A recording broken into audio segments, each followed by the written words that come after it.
Hi, I'm Marty Nemko. Young adults have to take on so much so quickly. Well, here is a list of such things with a suggestion for each that might make it easier.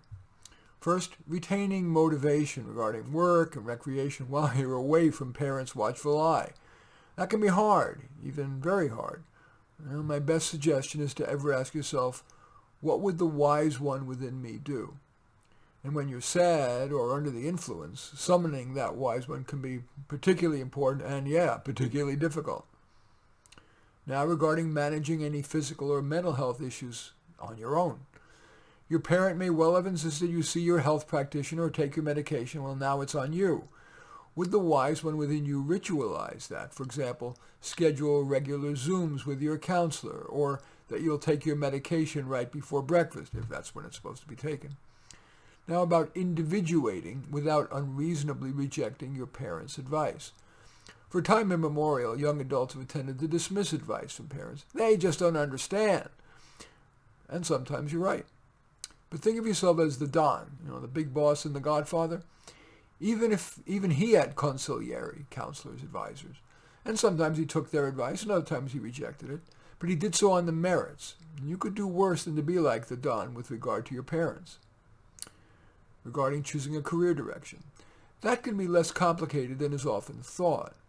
You'll have done a better job than do most people by simply scanning the indexes of the Occupational Outlook Handbook, which is free online, or my not quite free Careers for Dummies.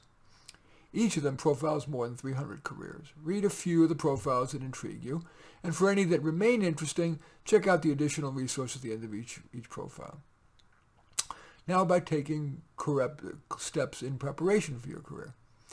Take courses that would be career relevant. Ask professors' permission if, instead of the regularly assigned paper or project, you might do one that was more relevant to your prospective career. Seek out internships and co-op education. Those can be launch pads for your career. Regarding managing your money, it is so tempting to spend, especially as a young person, because it's tempting to see those $12 drinks, $50 dinners, beaucoup expensive ski trips, and new clothes as the price for a social life, and an exercising of your new freedom. It's especially tempting if you've got a credit card. Well, am I sounding too much like an out-of-touch fuddy-duddy to assert that with the kinds of people you want to befriend, big spending is unnecessary?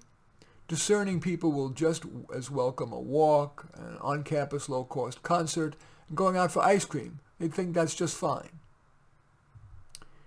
Now, a word about exerting special care before saying or writing anything that could be offensive. We live in hypersensitive times, especially around race and gender. Think twice before saying anything that could reasonably offend. It's rarely worth it. And finally, not prematurely marrying. Infatuation can blind a person to judging whether that's a person with whom you really want to commit to spending the rest of your life with. It can be tempting to go fast, but for what it's worth, I urge you to go slow and to see what he or she is like after a few months, when the fog of infatuation will at least have started to lift. Advice usually engenders resistance, especially in young adults, but maybe because it's coming from someone other than your parent, you'll view me as a consigliere, oh Don. In any event, I do thank you for watching. I'm Marty Nemko. I welcome your thumbs up and accept your thumbs down. I always look forward to your comments, and especially like if you hit the share button below. Share on your social media so that my efforts can have broader impact. And I am flattered if you choose to subscribe to my channel. In any event, I do thank you for watching. I am Marty Nemko.